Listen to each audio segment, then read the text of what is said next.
Chris, how are you? Good. How are you, Ash? Very well, very well. So I want to say before anybody else comes in, I really appreciate the amount of effort you put into this. And I assure you it will get airplay, irrespective of how many people show up today, both at Jersey City and at Ramapo College. I just want you to know it's a useful thing. Oh no, it's time well spent. I'm sure as you've probably experienced over your career in the field, when you're trying to solve these complex, I guess what they call wicked problems, Wicked problem. Yep. you'll find partners and collaborators in places you've never imagined. And so I look at it as just this is one of those instances, right? Good, good. So No, it looking is true. You can't know in advance what you need. exactly, and you know I've used the analogy we've met over the past several years with retailers, and if you Okay. in a linear, if you think in a linear world, we are as far away as a material producer, as a resin producer, we are as far away in that economy from a retailer as you could be. Yep. When you think of circular, it's like, well, hey, wait a minute, we're right next to you, right? We're the next step. Yeah. And again, I think it's just you no single company, no single person has the will solve it on Everything. their own. These are Yeah. will Has take all everything they sorts of need. unique. Yeah. Yeah. Yeah. So I would say one thing, since you're really, if I understand correctly, you're really the head honcho in trying to get the word out. That That that is in, my role. Yes. okay. So in that context, I will say that if you need to show people why. Are you familiar with this guy called Simon Sinek? I'm not. Okay, I'll send you a link. He did a YouTube talk, sorry, a TED talk of quite a few years back, in which he made the argument that if you want to sell something, don't lead with what, lead with why. And he's written a number of books on this. I'll send you the information. It's a really solid point. If you don't give people a context, they have nowhere to put it. Yeah. Right? You I can't think talk about plastic recycling without telling them why your system is different from everybody else. yeah. No, that makes good sense. So we do a lot of change management training here, and we use this framework called ADKAR. So awareness, desire, right? Like you've got Mm. to keep Mm. people wanting to change, then you give them the knowledge. You kind of help reinforce force that. It's the same concept, right? People have to Yeah. understand why this makes sense. So Okay. So send me that material, and I'll send you the why material, and let's talk change processes, because at the end of the day, that's what I'm doing, is yep, teaching students how to be change agents. And the reason we failed so much at changing things is because preconceptions of how change happens get in the way of how change actually happens. yeah. That's what I want to write about. It's funny, Ash. I look, as I was kind of preparing over the past month or so, I looked at the presentation last month for that was done, I think, a couple months ago with Beyond Plastics, and when I look at it, it's like, well, okay, we're actually not, we're probably aligned on more things than We we're are. not, We and are. it's like you would never, right? There's no disagreement. We would What never they expect. say is good enough, they stop too soon. Yeah, yeah. Evolution is real. And what you've done is evolve the concept of recycling. And you should capitalize on that idea that this is not your grandmother's recycling. Yeah. It's a different game. Well, I will do my best You were. Yeah. to make that. And I guess depending on the number of people, maybe we can keep it a little bit of a video of a casual conversation. There's a few spots in kind of the presentation. They're just natural spots for me to pause. We can do a little bit of Q&A and then go on, and yeah, hopefully that'll be helpful, and you'll So have something that you can share. And I'm always open, right? Hopefully this isn't the last time we talk, and I it's know not. it's not, right? It's So not. It's not. so, Yeah. And I'm so, how many people are there? There'll be at least three people there, and they're all smart people, myself, David, and Deborah. And we will have lots of questions. So, good. discussion is definitely built in. Yeah, and so if that's the case, then what we'll do is we'll keep it informal like that, and I'll find a few natural places to pause, and we can talk a little bit and have some questions, and we'll move on. Yep. So I'm gonna put you on mute for a second, Ash. I got a couple folks Yeah, that are getting ready to do your leave the stuff. office. Do your stuff. I'm here.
I forgot to mention, Kristen will join as well with me, Ash. She was on the line last time, and if there are any follow-ups, she can help with that as well.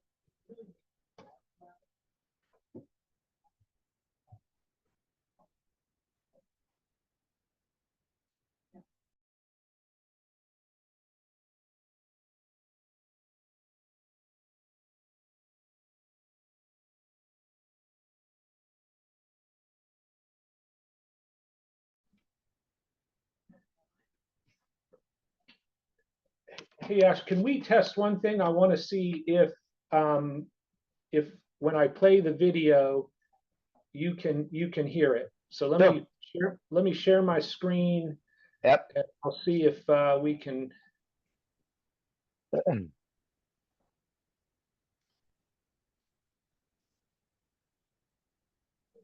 Okay, I see your screen. Okay. Let me click on this slide. Let me.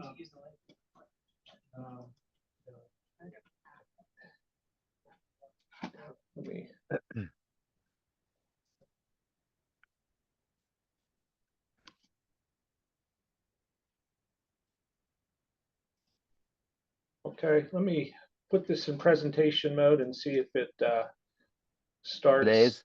Okay. Okay. Yep.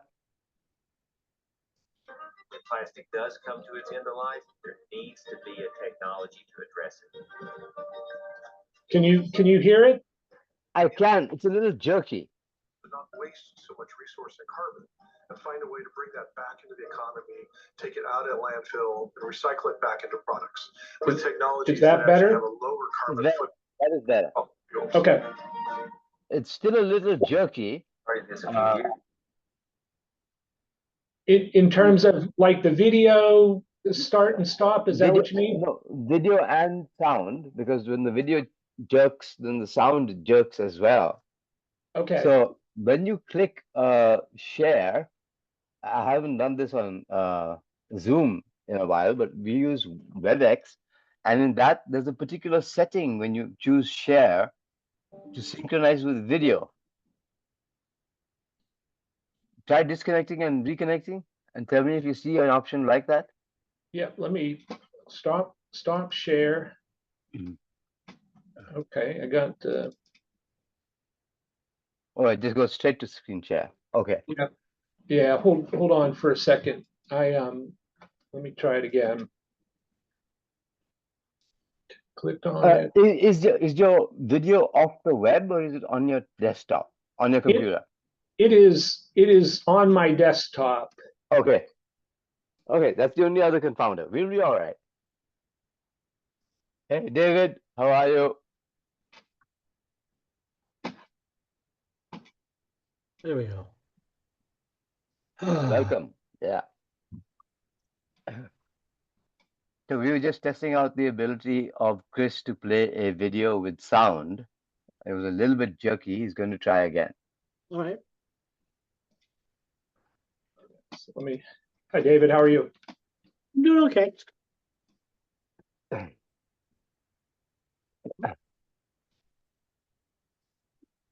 Excuse me.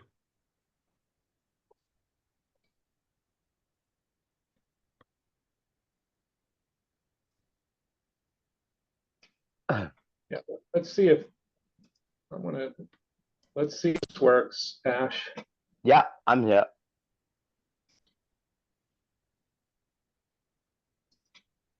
Oh.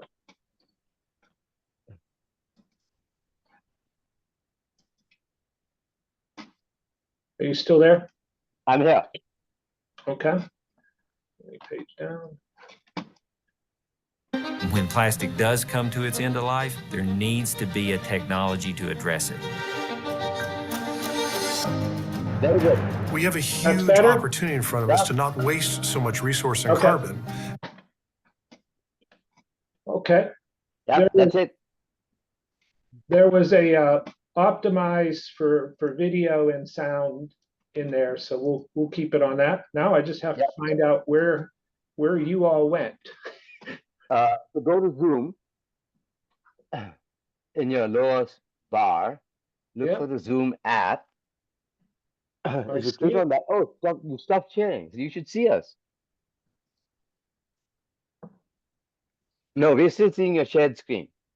Yeah, let me stop sharing. Okay, I see you now. Yeah, I think you can put us on the sidebar if that helps. Yeah, because that's I want to be able to um Watch. Yeah, see you all, particularly if we're going to have you know, a couple pauses during the course of the presentation to have a discussion. I want to be able to know what I'm presenting on the left and see you all on the right if I can do that. Well, absolutely. Otherwise, try sharing again. Let me see if raise hand shows for you while you're sharing. Then that's a simple way of doing it. One of us has an interruption, we can just raise our hand and you can call us when you're ready. okay. Let's see, I've got layouts and options.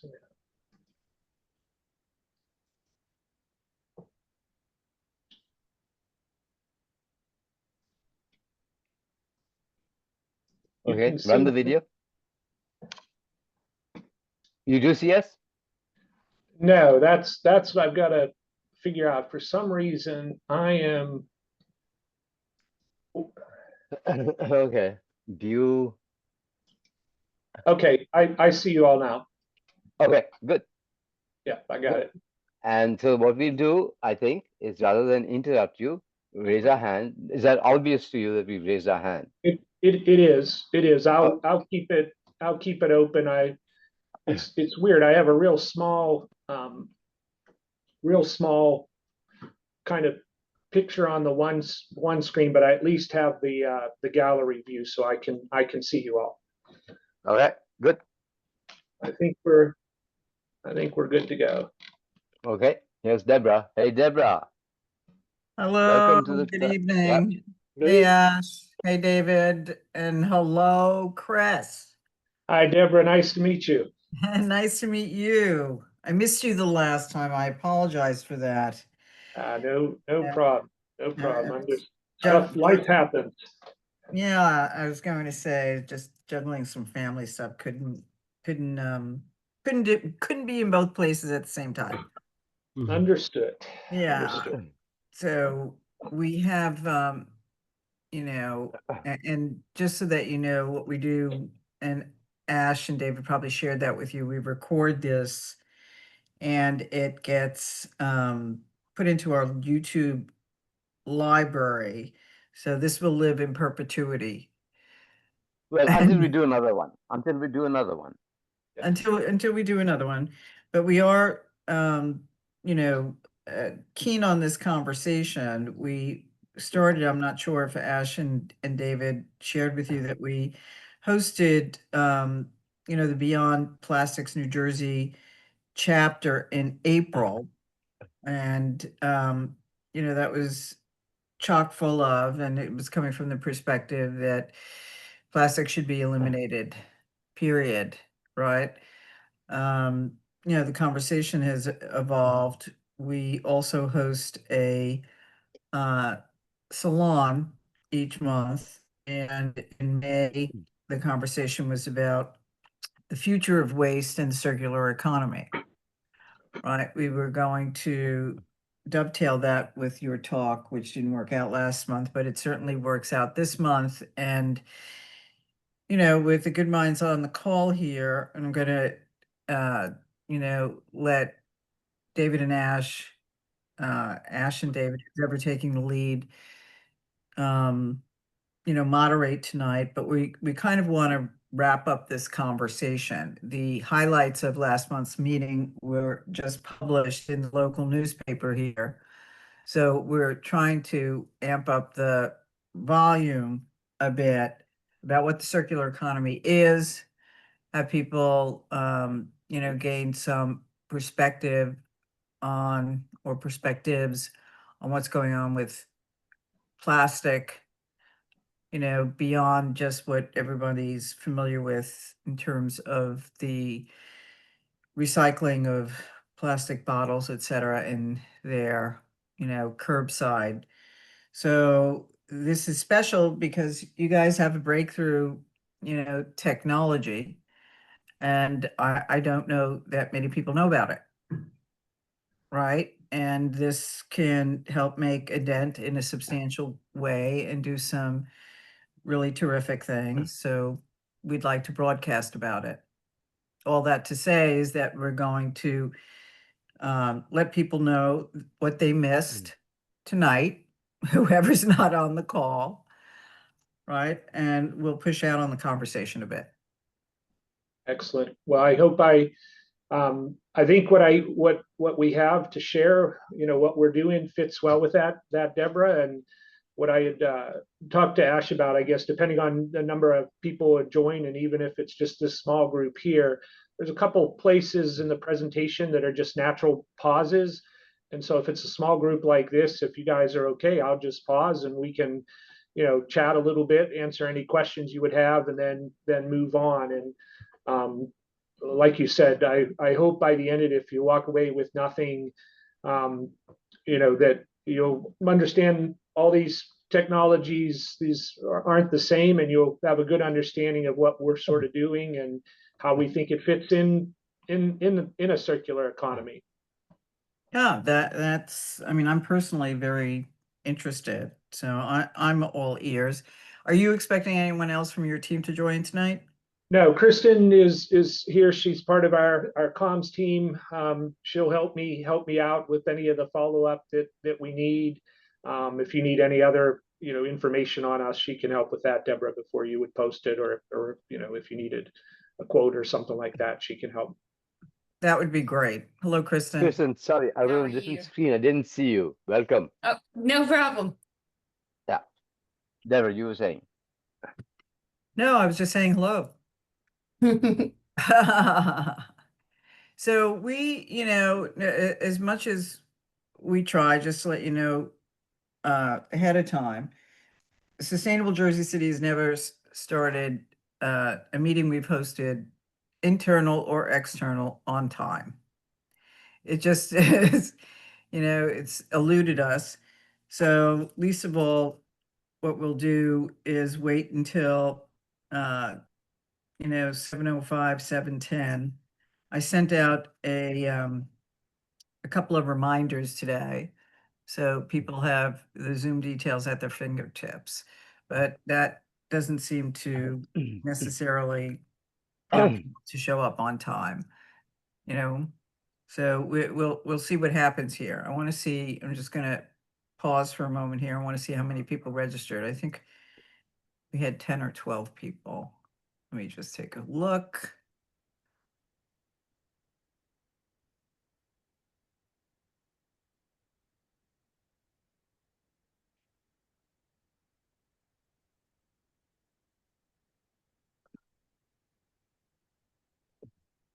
So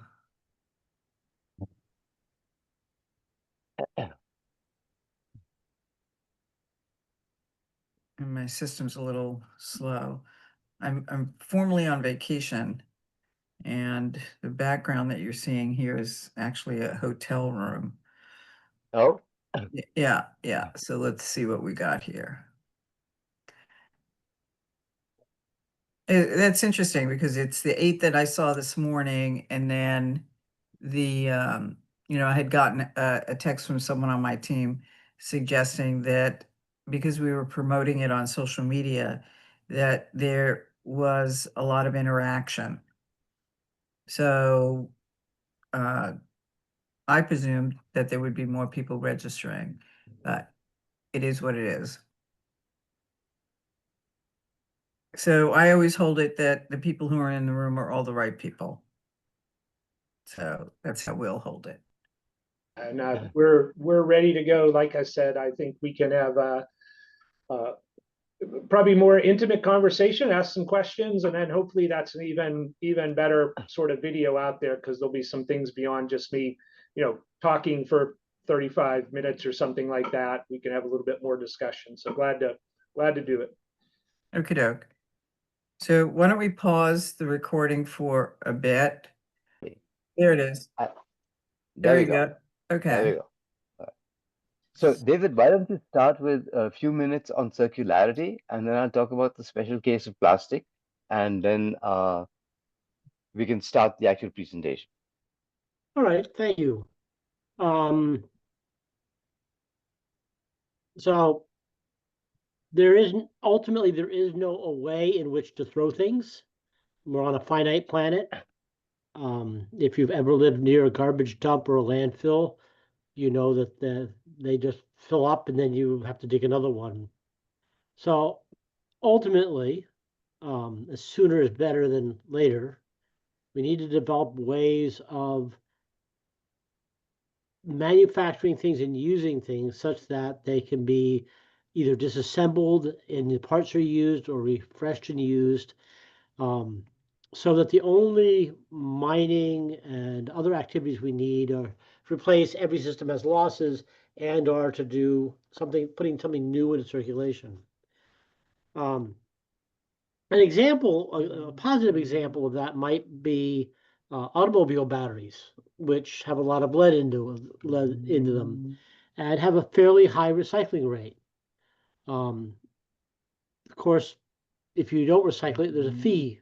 There's a financial incentive to do that. Aluminum cans in your recycling have a higher recycling rate than other things. Now that's a little different than reuse, where you or having another use. For instance, sometimes glass is ground up and used for other things. But this idea of a circular economy is a goal, something we're striving for, to make things, to minimize the waste.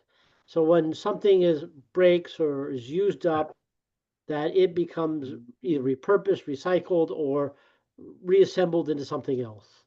And so that's the essence of what we mean by a circular economy.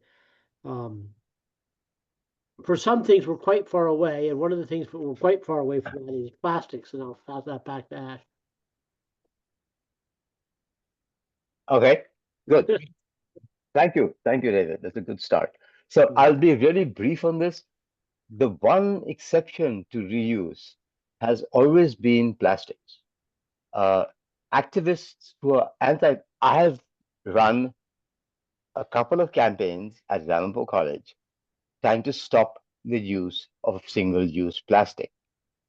And my argument has always been that single-use plastics, even if you recycle them, rarely end up actually being recycled.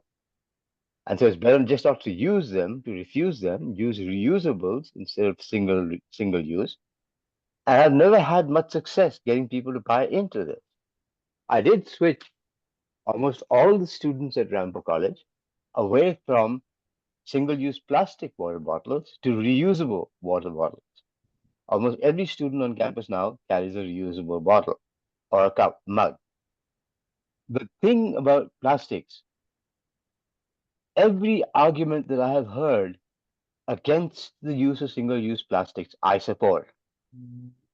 It's a good argument. We should really try to minimize the use of single-use plastic. But we also know that human nature is what it is, and we tend to pay lip service to things that require effort on our part. So if we are going to trash single-use plastics or plastics of any kind, or even textiles and things that have plastic in them, we have to have practically some way to repurpose it. When I read the article by Joel Markover on the Eastman process to circularize plastic, I was really intrigued, reached out, made contact with Chris Layton, and we talked about their process. There are other people doing similar work, but I found the Eastman process to be the most robust. So I invited Chris. He's going to talk to us first about plastics, and then a bit about the problem with recycling plastic, and then talk about the Eastman process, and then we'll have a conversation. Is that good? That sounds great. All right. Over to you, Chris. Ash, thank you very much. Can you all hear me fine? Yes. Super. So as Ash said, my name's Chris Layton. I lead Eastman Circular Policy Strategy and Communications teams. I've been with the company a little over 25 years in various roles. I started in the environmental field, got my MBA, moved into technology, and then spent most of my time in commercial roles. In my current role as sort of a sustainability director for our businesses, a big part of my job is to engage with some of our brand partners, NGOs, standards bodies, various stakeholders to help educate on what our products and processes are, but more importantly, to try to create and develop these partnerships that are needed to change, I'll call it the ecosystem, to be able to create circularity for the various materials that we produce. So Deborah, Ash, David, rest of the folks, I really appreciate the opportunity to share a little bit about who we are and what we're doing, and hopefully it's helpful. Like we talked about earlier, there's a couple natural spots in the presentation where I'll pause and we can have a little bit of discussion, answer some questions, and please, we'll try to be as transparent and answer what we can. I'm sure you'll ask some questions we may not have an answer for, but I'd like to keep it as informal and helpful for everyone as possible.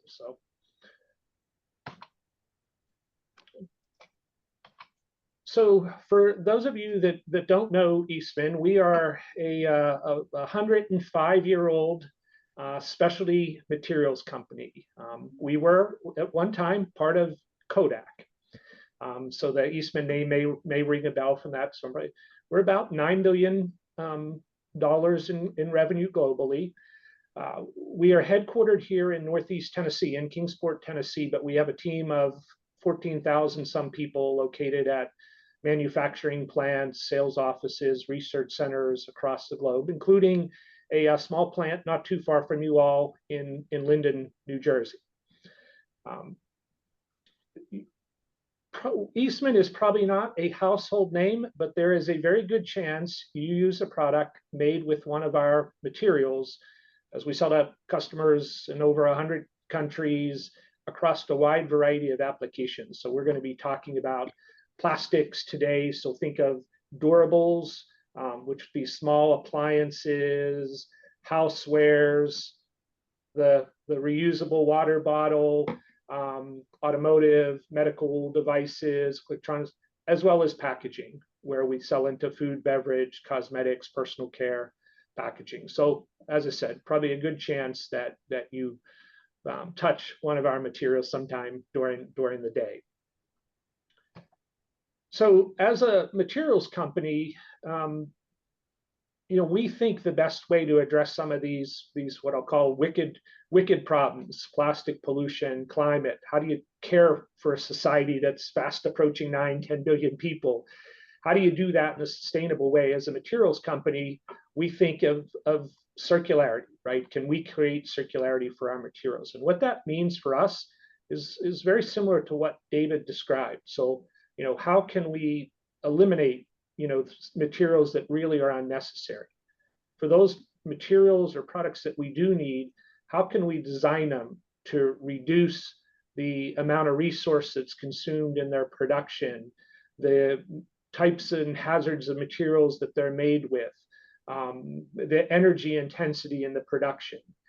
And then at the end of the life of these materials, these articles, how can you recycle more and more of them such that you ultimately reduce the amount of new scarce resources that have to be extracted, mined, drilled, harvested?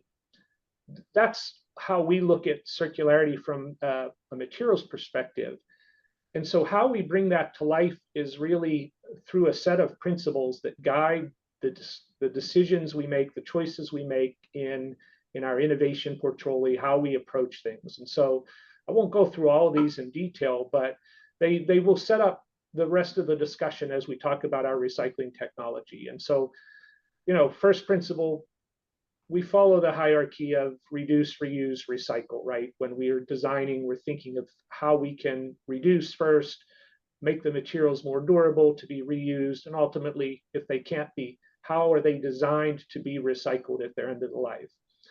Secondly, and this really relates to recycling, is we think of recycling as material to material.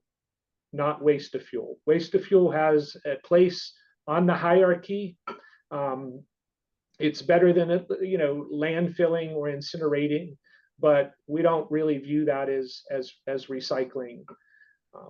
Third, we look at how can we make these materials, again, through recycling technologies, such that the overall environmental impact, greenhouse gas emissions, et cetera, are lower than what we can do from a virgin plastic production perspective. We don't want to just simply kick the can down the road, solve the plastic pollution challenge, but end up contributing to a climate challenge. Third, and this gets to the idea of circularity, we view these technologies as very much a complement. They are not a replacement, right? A circular system is going to have reduction in the amount of plastics used, the single-use plastics. There are going to be growth in reuse models. There'll be mechanical recycling, chemical recycling. They'll all work in tandem to sort of maximize the environmental social benefits that you get from creating circularity. The last sort of principle that's guided us, and I'd say this is one that we have learned, is this idea of transparency. What we are doing is new, and as a result, there's questions about it. And historically, companies like us have been relatively close to the vest in our technologies and how they operate, the impacts of those. And if we're going to change the system, I think we realized very early on, we're going to have to share more than we have previously done. And that's not only how some of these recycled or recovered materials move through our process, but it's also the waste and emissions associated with these processes, how we impact the communities that we operate in. And so we've learned and tried to live by these set of principles as we've pushed forward. So before we talk about recycling in our technology, I just wanted to ground folks in plastics. And I think this slide illustrates why creating circularity for plastics is a challenge, right? Plastics is not one thing. As you see, there's a variety of different plastics, and they're used in a variety of applications. They're ubiquitous. And as a result, that makes how do you manage the end of life, how do you reduce or reuse, it becomes very, very difficult. And so, if we talk just around recycling, technically, probably all these plastics, all these common plastics, probably can be technically recycled. In practice and sort of at scale, the plastics that really get recycled are, number one, the polyesters, and then the 2s and 5s, the what we refer to as polyethylene and polypropylene, right? And so you'll hear me refer to these because it's important to understand that as we think about different recycling technologies, what plastics are amenable or not amenable to recycling. It's the 1s, 2s, 5s that you've seen that get recycled in a meaningful way today. And I put meaningful in quotes because that depends very much on where you're at, how much these things are recovered. One of the benefits of these advanced chemical molecular recycling technologies is it does increase the aperture. So there potentially more things will be recycled, and we'll show you a little bit more about that. Eastman's technologies are really focused on polyesters, and I'll go into a little bit more about that. This highlights polyesters. And so when you and I think of a polyester plastic, what people call PET, we're thinking of a clear water and soda bottle. What this slide highlights is actually polyesters find their way into a lot more than a water and soda bottle. And so while today in the US, about 1 in every 3 water bottles ends up getting recycled, you see that the majority of the other materials, the textiles made from polyesters, other types of plastics, really do not get recycled in any meaningful way. And when you think of our technologies, those are the materials that we're working to try to unlock and be able to recycle those materials. Again, all with the goal of being able to keep those carbons, hydrogens, oxygens, that are embedded in that, keep them in the economy as long as we can. So let me pause there and see if there's any questions on kind of who we are and maybe high level plastics. I know I went through that very quickly, but let me pause here. 1, 2s, and 5s are what we recycle in Jersey City. That's what I thought when I looked at it. That's pretty typical, Deborah, across the country. There's a few places that might have the number 4s, the films a little bit, but in general, 1, 2s, and 5s are the household items. Let's see.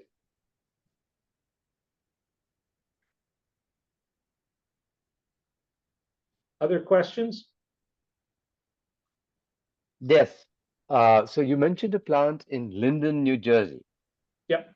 What does that plant do? Does it do this kind of work, or it's something else? No. So our big recycling operation is here in Kingsport, Tennessee. The plant in Linden, New Jersey, and Kristen, correct me if I'm wrong, it makes fluids that go into aviation and what they call heat transfer fluids. Yeah, they're hydraulic fluids for the airlines. The airlines purchase those hydraulic fluids for their landing gears and the wheels on the planes. Okay, good. Any thoughts about setting up smaller plants around the country so that collection becomes easier?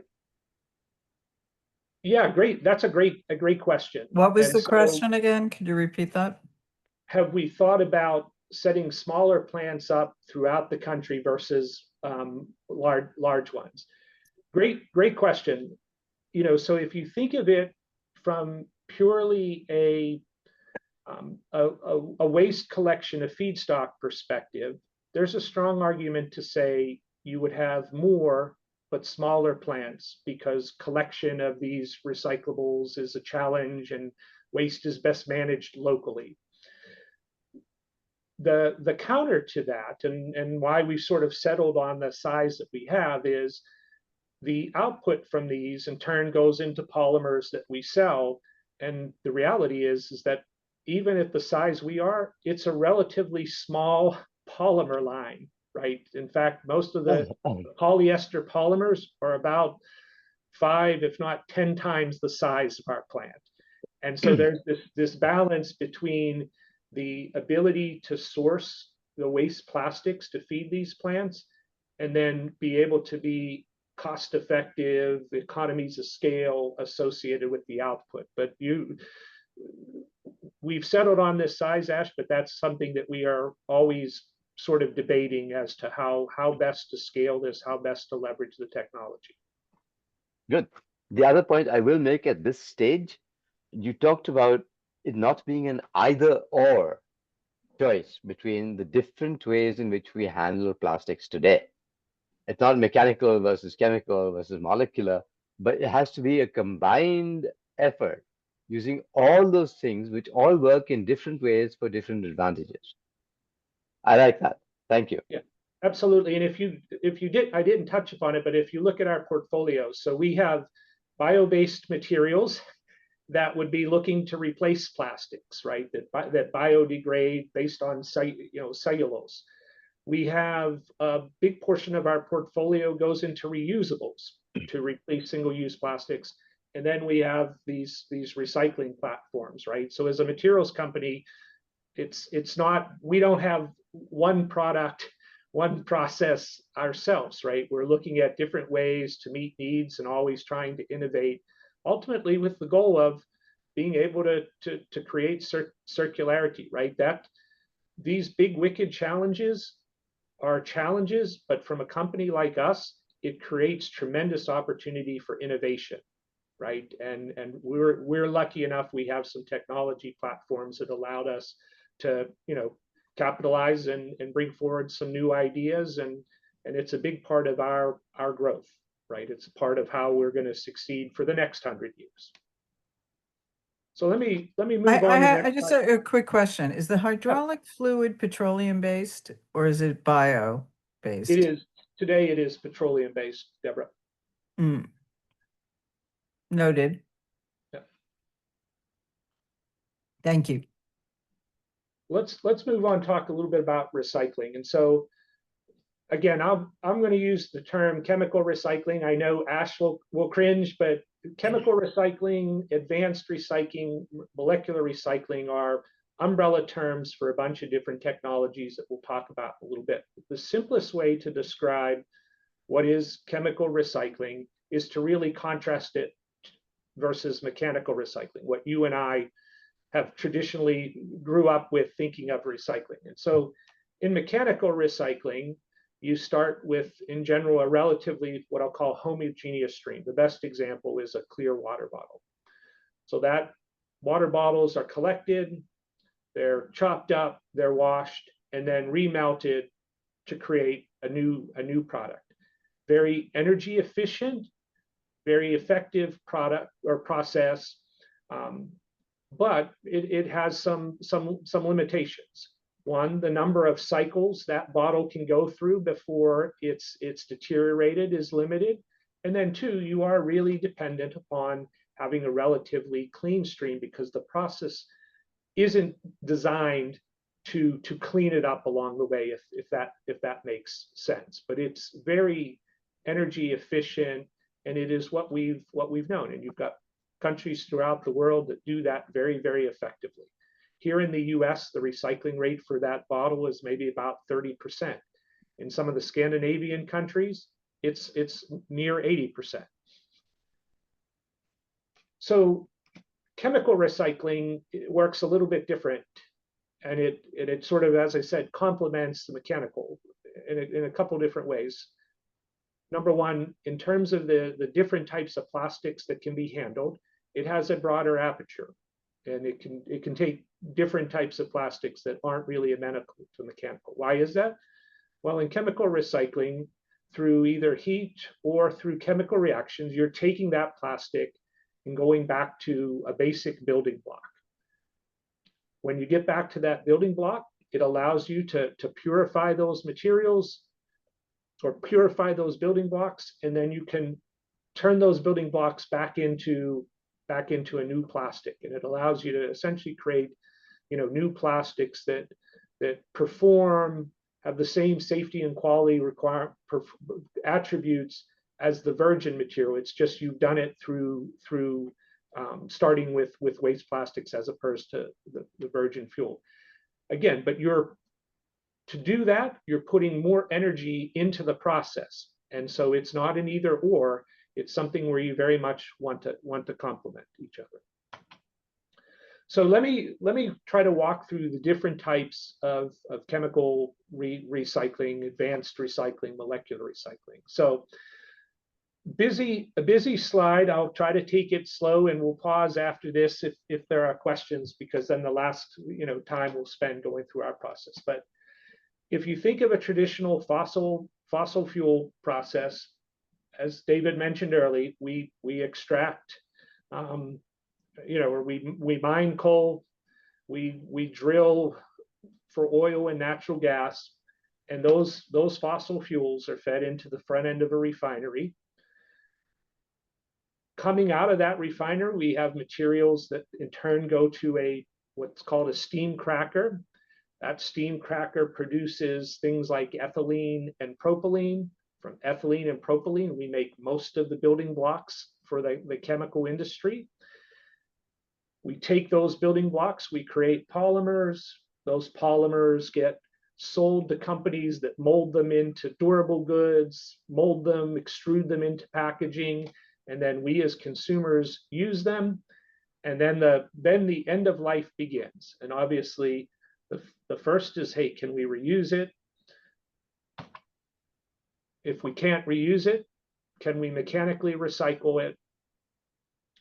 And that's today largely the system that we're relying upon. And so these advanced molecular chemical recycling technologies begin to increase what might be possible. And there's a variety of different technologies. The first that you'll hear people talk about is a technology called dissolution. And so think of dissolution as simply dissolving the polymer, not changing its structure. Just like mechanical recycling, you're not changing the structure. And think of a polymer in simplest terms as a long chain. made up of individual links. And so in both mechanical and molecular recycling, we are not implementing or changing that polymer. In dissolution, you're simply dissolving it. That allows you to remove some of the impurities that accumulate in that polymer over use, and then you're able to return it. Apologize for a second. So that's dissolution. That's one type of chemical recycling. The one that we're going to talk about most is the technology that we practice. It's called depolymerization. And so as the name sort of applies, you've got that long chain. We are breaking that chain into the individual links. We're polishing those links back up, and we're putting the chain back together. In simplest terms, that's a little bit of what we're doing. And I'll explain a little bit more of how that works for polyesters. The last two technologies are gasification and pyrolysis. And these are probably the technologies that when most people think of chemical recycling, they're thinking of these two technologies. Both of these are taking that polymer, not only breaking the chain into the individual links, you can think of it as they're breaking the links into the individual molecules, if the analogy makes sense. A little simplified, but think of it that way. And so both of these technologies go back to really fundamental building blocks, carbon, hydrogen, and oxygen. And then again, those materials get processed through to make new materials. And so you can see the different technologies as they go back through that virgin plastic production process. This is sort of where the outputs of each of these technologies are from. You can see the energy intensity. The farther you go back, the greater energy you're putting in to get to those basic molecules versus a monomer building block versus just recycling it. The other thing that's important is the quality of the output is more dependent upon the quality of the input as you move from left to right, meaning that for molecular recycling, like I said, you need relatively homogeneous, clean streams to get good quality output. When you're going all the way back to the basic building block, you have some latitude because then you can purify those building blocks, those molecules to make a new material. The last comment that I will make on this slide is, and this is one I think Ash and you and I have talked about, is with gasification and pyrolysis, you will hear a lot of folks say, hey, these are incinerators in disguise. These are just essentially incinerators. And there's two things about that I'd say. First of all, this is not combustion. And so both of these technologies are high heat, but what is different about them from combustion is oxygen. And what I mean by that is when you are combusting something, you have a fuel, you have some sort of ignition source, and you have oxygen, such that you're creating carbon dioxide and water from the combustion process. Gasification and pyrolysis operate in the absence of oxygen or low oxygen. So you have, quote, the fuel, you have the heat, you don't have the oxygen, and as a result, the outputs are different. From pyrolysis, you create a pyoil. So think of it as a series of chains or small molecules. In gasification, you're going back to carbon monoxide and hydrogen. And those materials can be used to rebuild new chemicals. Part of the confusion on these is those pyoil and that CO and hydrogen can also be used for fuel, right? And therein lies, I think, the difference between the material to material technologies or how these are used versus now these are generating fuel or more of the output goes to fuel the new materials. And again, that's why when we think of how we operate, this idea of material to material recycling is very clear. But this will give you a sense of the different types of technologies. let me pause there to see if there are any questions before I go in to talk about our depolymerization, our methanolysis process.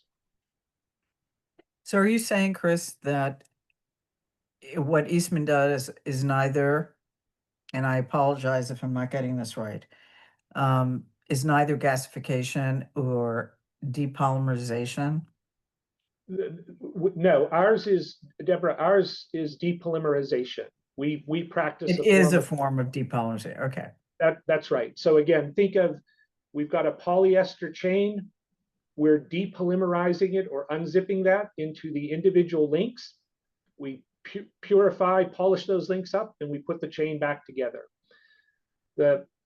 We do not practice pyrolysis. We do have a form of gasification, but that's not one of the topics that we're gonna talk about here. But pyrolysis and gasification are the ones that people typically think of, in particular pyrolysis, when they think of chemical recycling.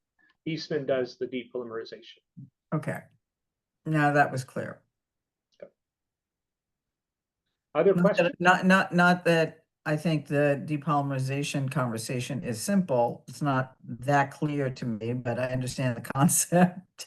Well, that'll be my test. If in the next 5 or 10 minutes, if you can at least understand at a high level what we're doing and how it works, then I will have met my objective here. Okay. Other questions? So before we move on, Andrew, Ocean, Jim, Rosalind, any thoughts? Anything you'd like to clarify?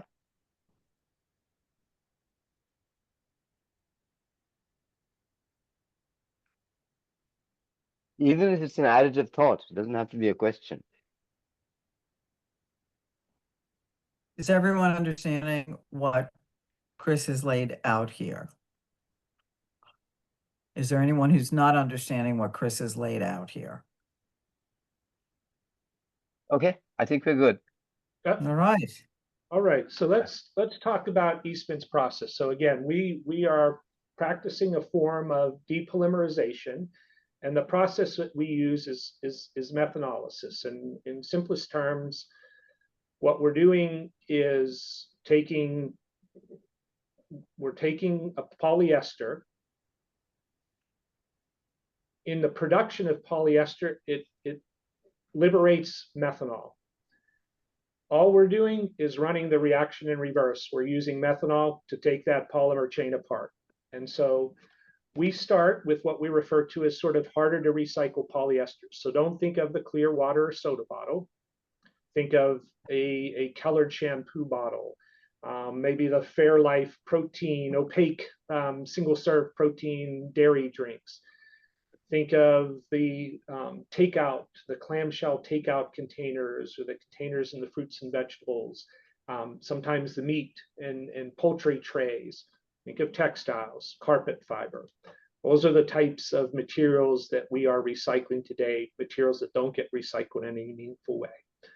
Process is really 3 steps, and I'll go through each one in a little bit more depth. But in the first, we're taking all those crazy materials, and we're trying to get anything physically that we can that's not polyester out, and we're trying to get it into the form that we can feed into the second step of the process, which is where the depolymerization happens, where the chemistry happens. In that process, we're simply using methanol and a catalyst, and we're unzipping that polymer chain. Once we get it into the individual links, or what we call monomers, we're purifying those monomers through processes like distillation and filtration, things that we've used for decades, such that we can get those monomers, those individual links, to the same quality as we can produce on fossil fuel, and then we put them back together. And so we're able to produce, a finished polymer that has the same safety, quality, and performance requirements as we've done previously using fossil feeds. We're just doing it with waste plastics. And the benefit of that is we have eliminated then all the energy, the emissions, the impact associated with drilling for oil and natural gas, refining that, cracking that, producing the normal feedstocks that we use. So not only do you have an end of life story for many materials that today don't have a good end of life, you've been able to reduce the amount of energy and hence greenhouse gas emissions associated with production of these monomers, these building blocks. And for our methanolysis process, that's anywhere from 20 to 30% lower greenhouse gas emissions versus the virgin process. Let me walk through a little bit more detail. So the first step, I talked about hard to recycle polyesters. And so this is an example of the types of materials that are our feedstocks to this process. And so as you see, you're not seeing clear water or soda bottles there. Those are best recycled through mechanical means. But after so many cycles, those are the types of materials that we can handle. We part of the streams that we're dealing with are the waste from mechanical recyclers. So again, this idea of it's an ecosystem with a bunch of different interventions, if you will, in trying to create circularity. You'll see the colored bottles, again, whether they be personal care, products like shampoo, conditioners, over-the-counter medicines are very often in colored bottles to protect the integrity and the actives in those materials. You'll see some green soda bottles, again, may or may not be mechanically recycled, and you'll see some textiles materials. I'll be honest, at this stage in the development, we've been operating the process for a little over a year. The textiles that we are feeding, I would say, are what we call pre-consumer, because number one, we're more confident in the composition of those materials. We don't have to do with the zippers, the buttons, all the other things that come with the apparel you and I wear every day.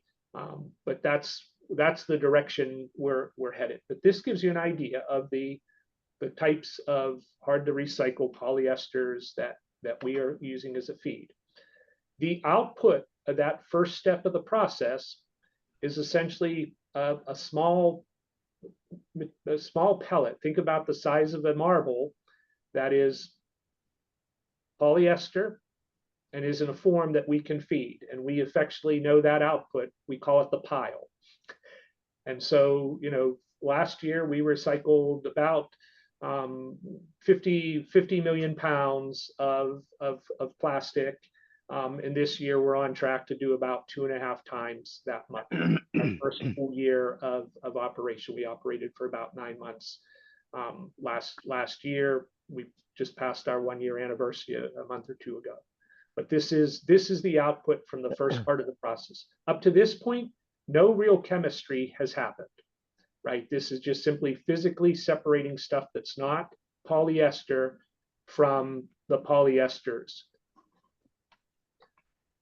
Question is always asked, how big is the unit and how much plastic that is? So at full capacity, this facility can process a little over 200 million pounds of waste plastic. We are in Northeast Tennessee, about an hour and 30 minutes drive away from the University of Tennessee. We are in SEC country, and our football stadiums in the SEC are very big. So Neyland Stadium holds about 110,000 people. 220 some million pounds of waste plastic would fill that stadium 2.5 times. So it's a lot, but if you put it in perspective, it's less than a few percent of the total amount of polyester plastic that reaches the end of its life. And therein is part of the wicked problem, right? This is a big facility that's a meaningful step forward, but it is just part of it'll address just a small piece of the challenge. So let's move on to the second step. And this is the methanolysis, the depolymerization process. This is where the chemistry happens. And so, as I said, we have been operating since the end of first quarter last year. And it is the largest of its type in the world. It is doing what it was designed to do. And we're just trying to simply reach a steady state and continue to ramp up. And so what happens in the depolymerization part of the process? And so first we take that pile, the material from that pile, think of that marble of polyester.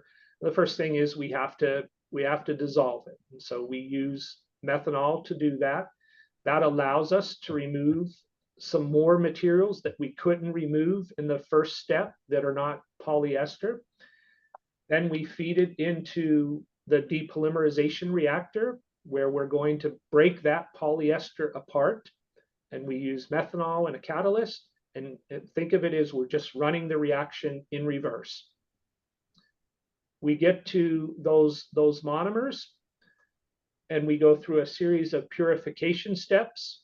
Again, think of distillation, filtration, where we're making sure we get those monomers to the same quality as those monomers that we produce on fossil feeds. And then we're putting them back together. And so you'll see through each of these steps, it gives us an opportunity to remove things that are not polyester and sort of purify the materials. Obviously, when you do that, we do generate waste through this process. But the material to material yield from the start till the finish of the collection of these monomers is about 90%, meaning 90% of what we put in is usable monomer that we can turn into new materials. And so where does that 10% go? We consume a little bit of it as energy within the process. We have some waste that ends up being landfilled, and we have about 1% of the process is quote a hazardous waste. It's hazardous because it's ignitable, because we're purging the impurities from the system with methanol, and methanol happens to be an ignitable material, hence it's hazardous. All that waste management is done here at the Kingsport site. One of the advantages of having a big site is we have the ability to handle everything that we generate in terms of waste. But that's essentially the process. And the key point to emphasize this idea of material to material. And so we are taking waste plastics, breaking them down to create monomers, to create new plastics. We're not generating fuels. We're not selling these materials as fuels. It's to create new plastics. And so Chris, is a monomer then sort of a pure unit, if you will, of polyester? So it's a building block, Deborah. So the two monomers that we create, one is ethylene glycol, which we think of antifreeze. It's that molecule, and the other is what's referred to as DMT, so dimethyl terephthalate. Those are the two building blocks for a polyester. And all you're doing is putting those two monomers together in a reaction. It liberates methanol, and then you end up with a polyester. And what we're doing is putting methanol back and separating that monomer to get back to the DMT and the EG. DMT? DMT is dimethyl terephthalate. And EG? Ethylene glycol. Okay, so the two pure substances. That's right. Okay. That's right. But so the polymer that we make, the finished product, looks something like this. It's a clear, colorless material, and then we sell to customers that make these types of materials. So as you can see, in a wide variety of applications, you've got some durable goods, eyewear, herbal essences, Estee Lauder products, and of course the Nalgene bottles. So this gives you a sense of the types of products, markets that we're selling into, the types of customers that are buying these materials. And what's you'll notice with all these applications, these are applications for recycled materials that in general aren't able to tolerate a trade-off in any form or fashion, right? Whether it's the aesthetics, they want it to remain clear, whether it's the durability, they need it to be able to withstand. These are applications where traditional mechanical recycling may or may not be able to meet the performance requirements. So they need materials that have essentially virgin-like performance, but the advantage is now they can be made with waste plastic, hence they have a lower footprint. So I see that you're using the term resins. Yep. Which is something that potentially the public has, it's more accessible and understanding, you know, for folks. They've heard that term versus most of the terms you've used here tonight. Okay. Right. So you're converting, you know, waste plastic, sort of essentially extracting something that would be more pure in form to polyester, but are you also equating polyester with resin? Yeah, so that's the language we would use to describe our product would be a resin, a polymer, right? Those are typical interchangeable discussions. So we produce polyester resins, and they're generally in a small pellet form. Sometimes you'll see them, you know, in a flake form. But yeah, resins, polymers would be interchangeable. Okay, thank you. Yep. So let me do this last thing. So I shared a little bit with you, walked you through the process, so hope you have a good understanding. They say a picture is worth 1,000 words. So we have a short video. That's a hell of a photograph. So we have a photo that will kind of give you a sense of what this facility looks like. I will apologize in advance. We're really proud of what we're doing, and you'll see the folks have that enthusiasm. So it is a little bit of an Eastman commercial, but hopefully what you'll see is what this looks like and give you a better perspective of the scale and how it operates. But let me click and. When plastic does come to its end of life, there needs to be a technology to address it. We have a huge opportunity in front of us to not waste so much resource and carbon and find a way to bring that back into the economy, take it out of landfill, and recycle it back into products with technologies that actually have a lower carbon footprint than fossil fuels. We started this a few years ago talking about what we were going to do, how we were going to show the world what's possible, how we had a plan. And the thing that's exciting right now is it's coming to fruition. We are revolutionizing recycling because we are taking things back to the molecular level. This commercial scale prove out of this technology, it's enabling a whole new stream of recycling. We're targeting the hard to recycle waste. How can we make that new again?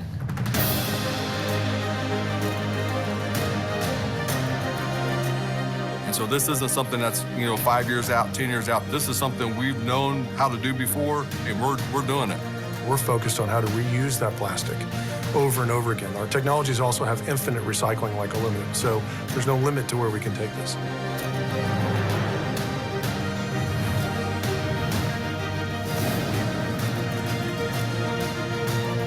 Today, you think about plastic waste as waste.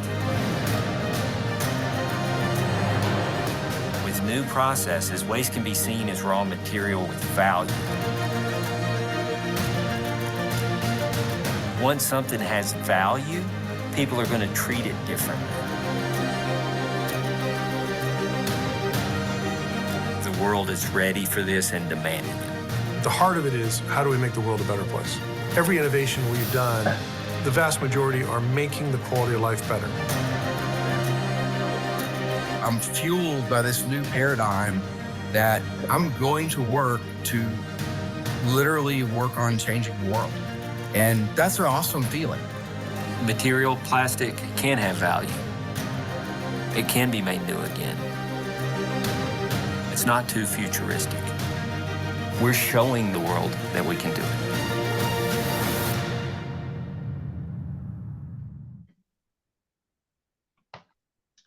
I absolutely have some questions here.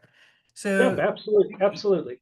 Your feedstock, for instance, are you, what we're seeing there located at your plant, where are you getting it from? And how is it getting there? You know, I don't want to speak loosely, but are you literally these days, are you harvesting landfills? Or are these, you know, what's thrown away from standard recycling processes because they're just not, you know, recyclable materials, and then you take, you know, all of that, you know, back into, you know, your process. So can you comment on that? Yeah, so it's more of the latter than the former, Deborah. So about 3/4 of the feedstock that we use is coming from within 350 miles or so of the Kingsport site. And you can think of two big. From where? So draw a 350-mile circle around Northeast Tennessee, and that's where the majority of our materials are coming. And so, Right, but from where? Are you getting yeah, them from other processing, yeah, recycling processing plants? yeah. So that's where I was going. So the one channel is we are going to existing waste management, or MRFs, existing recyclers, and we are getting the material that they can't process themselves that gets kicked out of their system. So that's a Okay. big part. The other channel is we are trying to create new value chains for materials that are going to the landfill today. How do we get those diverted to be able to us? And so some of the examples would be carpet. We use carpet fiber. In this case, the biggest opportunity we have is actually coming from California, but California is a carpet EPR state. They collect the carpet. We work with a partner that disassembles that and creates a polyester fiber for us. And we bring what, just to pause, what is an EPR state? So EPR stands for Extended Producer Responsibility. And so it works on the principle of producer pays. So the companies that put carpet, for example, in California, put carpet on the market, essentially pay, if you will, a tax or put additional money into the system so that at the end of the life of that carpet, it can be collected, sorted, and reprocessed. It offsets, it helps offset the cost of the end of life management for it. And so it's very, you have 7 states now in the US that have passed EPR. In Europe, it's been in place for a decade, if not 2 or longer, but it works on the producer pays principle, in that the producers put money into the EPR to be able to fund or cover the costs of the end of life management. Who are the 7 states? So going from east to west, you've got Maine, Maryland, Colorado, Minnesota, Oregon, Washington, and California. Okay. And so you have another handful of states that are actively debating EPR, of which New Jersey is one. New Jersey today has a recycled content mandate requirement, which drives demand for the recyclates that come through the system. What an EPR would do would provide monies to help offset the supply side, or the collection, right? Increase access, help with the collection, the sortation, to increase sort of the front end, if you will. So New Jersey is debating that. New York is debating that. That policy finished, well, the debate there ended with their session yesterday. I don't believe, in fact, I know that was not passed, but EPR is being debated in New York, Massachusetts, another East Coast state that's now kind of debating EPR. Are these states what you're calling recycle demand states? What do you mean, Deborah, by recycle demand? I thought the term that you used when you were describing New Jersey, that New Jersey was a recycle demand state. No,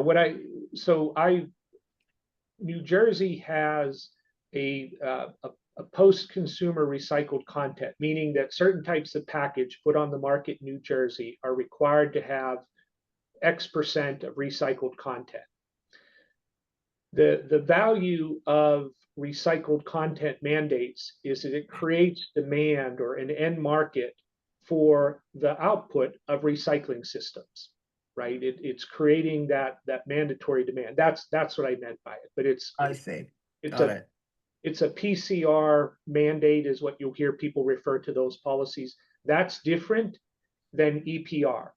EPR is putting money in to help fund the collection, provide access, fund the collection, the sortation of the waste plastics in the first place. So the two policies. That's a natural graduation, the PCR to an EPR. That's right, and they can very often work in tandem. Sometimes they're separate. Another version of that is you'll hear deposit return systems. Deposit returns tend to be very focused on beverage bottles or in beverage cans. I know in New York they have them. I'm pretty sure they have it. So the 5 or 10 cents for you to take back your water or soda bottle is what they refer to as a deposit system. So they're creating an incentive for those materials to go back. The advantage of that is that it doesn't get commingled with all the other recyclables. So you end up with very clean bottles that in turn help improve the efficiency of the recycling there. So there's a bunch of different ways, a bunch of different policy interventions that can help drive recycling, drive circularity. Great, thank you for that. Great, lots of questions, Chris. But the question is, we're now at 8:03. You guys okay going over a bit? I'm good with going over, yeah. Okay, so then what I'd like to ask about this EPR thing. As I understand it, you're saying that money is collected from the producers to facilitate end of use management. Yeah. Where does that money go? Who manages it? Where does it go? Does it go to municipalities? Does it go to waste handlers? Where? Yeah, so great question. So the way they typically work is there is what is called a PRO, a producer responsibility organization. Okay. And so the monies that the producers are required to join a PRO, and then when they put used packaging on the market, they will pay monies to the PRO to cover that end of life management. And then the PRO is distributing those monies to waste haulers, to recyclers, to sorters. It's putting additional collection locations in, but the PRO administers the distribution of those funds. And so the PRO typically will be accountable to a state regulatory agency, right? Like New Jersey, DEP, DEC, right? The PRO will need to make sure that it develops a plan and uses that money to meet whatever goals have been set forth in New Jersey or other state regulation, right? If there's recycling rate requirements, if there's source reduction or reduction of plastic requirements, the PRO is responsible for taking that money and developing and executing a plan to achieve those goals that are mandated by law and ultimately regulation. Thank you. That's very helpful. Anything else, folks? Yeah. So David, go ahead. Go ahead, Chris. Yeah, I was going to ask David if you have a question. If not, my final question. I have two questions. But David, go ahead, ask yours first before I ask. So what you've been doing at Eastman is you started with a known plastic and then developed the process to recycle it. I'm not a chemist. Is it possible to design plastics in such a way that this kind of recycling is even easier? Can we modify the plastic design? I'm thinking sort of thermal plastic sets kind of things. Yeah, so absolutely. And what you'll hear people refer to it as design for recycling, David. So polyester is a great polymer plastic in that sense because it can be easily unzipped. But if you look at the myriad of different packaging that are made of polyester, the different materials, yeah, like think of a piece of apparel. Well, those pieces of apparel are often blends of polyester and something else.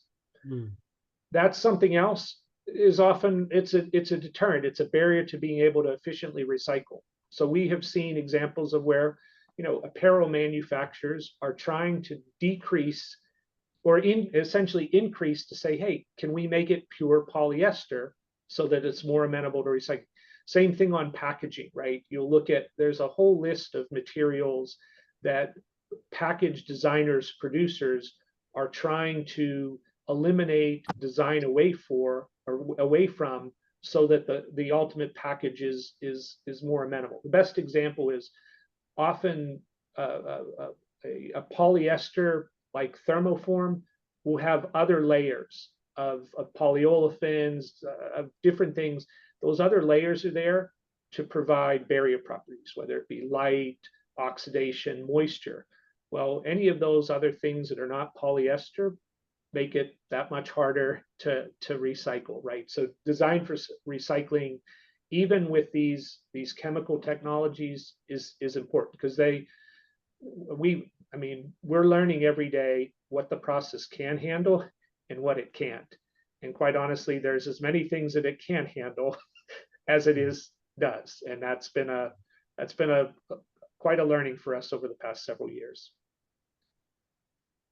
Yeah. So I guess just to elaborate on that. So my question, yes, designing the product, but can you design a different plastic rather than a polyester, but some Interesting question.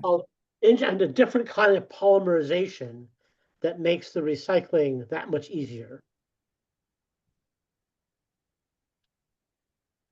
Yep, that's a good question. I don't know if I have an answer for that. Right. So there's, again, I'll go back to the simply polyester, it being what they refer to as a thermoplastic resin. It lends itself very, very well to being taken apart and put back together. There are others like thermosets. So think of things like acrylics that may be used more in durable or as sealants, coatings, use acrylic plastics. Those thermosets are not amenable to being recycled because the bonds are formed so strong you can't practically break them. Those are examples of where, hey, you're looking at, are there other ways to do that? You're getting out of my lane for sure on that, David, right? Yeah, I'm also thinking about things like windmill blades and the epoxy resins that are another good example of more thermoset type resins that are difficult to do it. I know we've had things of looking at, could a polyester be used for that? I don't know enough about that to be able to make informed, but your point is clear. There are things like epoxies, acrylics that do not lend themselves to recycling. And certainly people are looking at how do you better manage them at the end of life, and are there alternatives? Or can you modify the chemical itself? Yeah. So it is recyclable. Yeah. Yeah. Thank you for the presentation. It was really yeah. Maybe two quick questions. So what I wanted to do is, if nothing else, hopefully I was able to share that, you know, circularity is not, we're not going to get there with one solution, if you will. Not all these chemical recycling technologies are the same. So hopefully you were able to walk away with that. Did I accomplish that mission? Yes. Yes. The second would be for a material company. Ash and I were talking before we got on the phone. We're trying to change the system. We can't change it alone. It takes all sorts of different partnerships. So part of my question would be is, you know, what can a company like Eastman help you guys with, right? When you think of the challenges, the mission for sustainable Jersey City, you know, what can companies like us do to help you out? I think the Definitely. education component is Probably the really most important. Yeah. important. Yeah, I mean, to the extent that you guys are out there and doing things like explaining this to the public, I mean, you start to crowdsource ideas like what David just offered. Let's, well, can you just reinvent the way that plastics are manufactured? I mean, so just threw that over the transom, but I mean, that's an obvious question, right? My mind was filled with other things. I wasn't going to ask that question, but now it's on my mind. Well, I mean, Right. the wonderful thing about plastics in a way, as a general field, is that you can vary so many of the mechanical attributes, by changing the polymerization and what goes in it. And so you've got everything from high temperature silicon gaskets that are in your car engine to windmill blades to the bottles. And as a design engineer, obviously is looking to how do I fit my the properties of the material that I need for my application. But the add-on question, can I do it in such a way that the material that meets my application is also easily disassemblable at the end of life? And you're putting a constraint on the poor chemical engineer that has to do this work.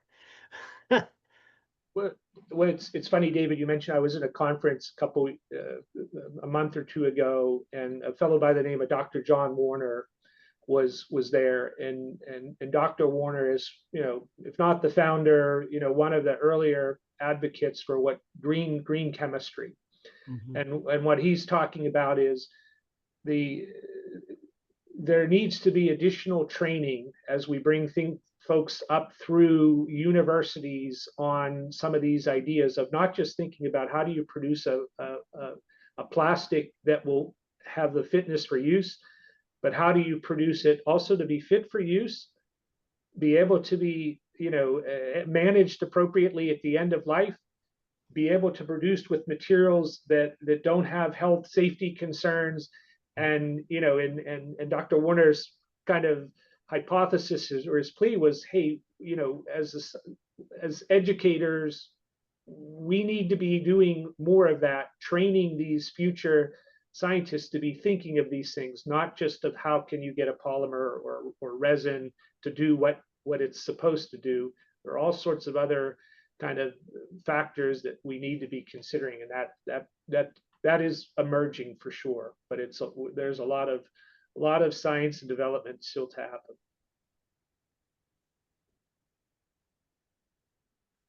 Very good.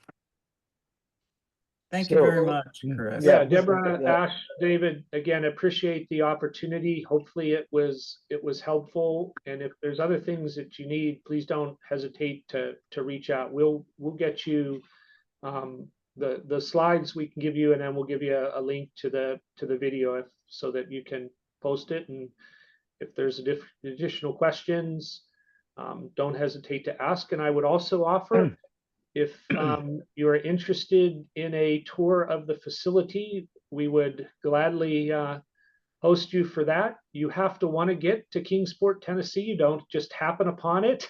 But aside from that, if you're interested in seeing it, we'd love to host you. That's a very nice, generous offer.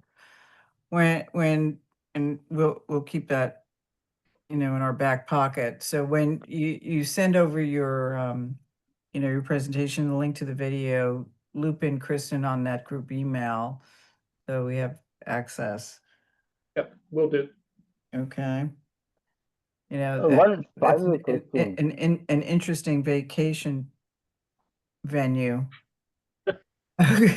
So we are in the Great Smoky Mountains, so there is reason to come here, right? All right. Yeah. 78 left on 81, and then 81 for like 10 hours. Right. Okay, very good. All right, with everybody on the call, that we close this out. Yep, I'm good with that. All right, excellent. Very enjoyable. Thank you, Chris. so much Thank again, you Chris. again. Thank you. Take good care, Thank you. everyone. Yep. Yes. Bye-bye. Thank you. Bye-bye. Bye-bye.